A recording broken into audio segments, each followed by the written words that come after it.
காவிரியால் கை நழுவிய CIPET, தமிழகத்திற்கு நேர்ந்த மற்றுமொரு அநீதி. சென்னை கிண்டியில் இயங்கி வரும் மத்திய அரசின் சிப்பெட் நிறுவனத்தை டெல்லிக்கு மாற்றும் முயற்சிகள் வேகமெடுத்து வருகின்றன. பிளாஸ்டிக் மற்றும் பெட்ரோகெமிக்கல் தொடர்பான 12 நிறுவனங்களில் சிப்பெட் மட்டுமே லாபத்தில் இயங்கி வருகிறது. கர்நாடகாவைச் சேர்ந்த மத்திய அமைச்சரின் கண்களை இது உறுத்தியதால் டெல்லிக்கு மாற்றப்படுகிறது என கொந்தளிக்கின்றனர் தொழிற்சங்கங்கள். மத்திய அரசின் உரம் மற்றும் ரசாயனத்துறை அமைச்சகத்தின் கீழ் இயங்கி வருகிறது சிப்பெட், அதாவது மத்திய பிளாஸ்டிக் பொறியியல் தொழில்நுட்ப நிறுவனம். 1968ஆம் ஆண்டு முதல் இன்று வரையில் லாபகரமாக இயங்கி வரும் பொதுத்துறை நிறுவனமாக உள்ளது. பிளாஸ்டிக் பொறியியல் படிப்புகள், 8ஆம் வகுப்பு வரை படித்தவர்களுக்கான ஆபரேட்டர் பயிற்சி வகுப்புகள், தரப்பரிசோதனை மையங்கள் என இதன் பணி அளவிட முடியாதது. கடந்த 9 ஆண்டுகளில் மட்டும் 250 கோடி ரூபாய் லாபம் ஈட்டியிருக்கிறது. எங்களுக்கான நிதி தேவைகளை நாங்களே பூர்த்தி செய்து கொள்ளுகிறோம். கட்டடம் மற்றும் உள்கட்டமைப்பு உள்ளிட்ட பணிகளுக்கு மட்டுமே மத்திய அரசு நிதி ஒதுக்குகிறது. மத்திய அரசிடம் நிதி தேவைக்காக கையேந்தாத நிறுவனமாக சிப்பெட் உள்ளது. இதுதான் தவறு என்று நாங்கள் நினைக்கிறோம் என வேதனையோடு பேசத் தொடங்கினார் சிப்பெட் உயர் அதிகாரி ஒருவர். தொடர்ந்து நம்மிடம், இந்தியா முழுவதும் 2500 ஊழியர்கள் சிப்பெட்டில் வேலை பார்க்கிறார்கள். எங்களிடம் 6000 மாணவர்கள் படித்து வருகிறார்கள். கடந்த 48 ஆண்டுகளில் சிப்பெட்டிற்கு 28 கிளைகள் உருவாகியுள்ளன.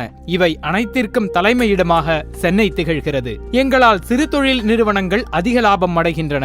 மோல்டிங் தொடர்பான பணிகளுக்கு எங்களுடைய இயந்திரங்களை சலுகை விலையில் பயன்படுத்திக் கொள்ள அனுமதிக்கிறோம். இந்த இயந்திரங்களின் விலை 20 லட்சம் ரூபாயிலிருந்து 1 கோடி ரூபாய் வரையில் விற்கப்படுகிறது. இவற்றை வாங்க முடியாத சிறு நிறுவனங்களுக்கு கை கொடுக்கிறோம். இது மட்டுமல்ல, மாநில அரசின் இலவச பொருட்களுக்கான பரிசோதனைகள் அனைத்தும் சிப்பெட்டில் தான் நடக்கிறது. கிரைண்டர், மிக்சி என அரசின் விலையில்லா பொருட்களை தரப்பரிசோதனை செய்து தருகிறோம். இதனால் எங்களுக்கு அதிகப்படியான வருவாய் கிடைக்கிறது என விவரித்தவர், தமிழ்நாடு சிப்பெட்டின் வளர்ச்சி மத்திய அரசில் உள்ள சிலரது கண்களை உறுத்திக் கொண்டே இருக்கிறது. ஒருமுறை நாங்கள் BE-ME படிப்புகளை நடத்துவதற்கு தடை விதிக்க முயன்றார்கள். அதையும் போராடி தடுத்து நிறுத்தினோம்.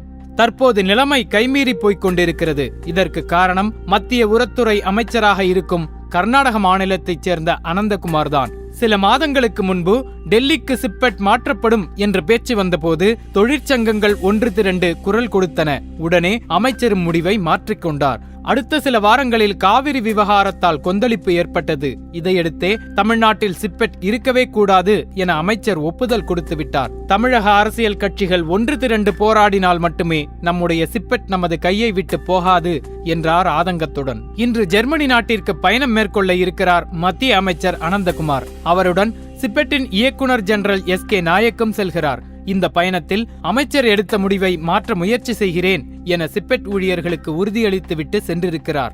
SK நாயக்கின் வாதம் எடுபடுமா, மத்திய அமைச்சரின் பிடிவாதம் வெல்லுமா என்பதற்கான விடை ஓரிரு நாட்களில் தெரிந்துவிடும் என்கின்றனர் சிப்பெட்டை நம்பியிருக்கும் தொழிலாளர்கள்.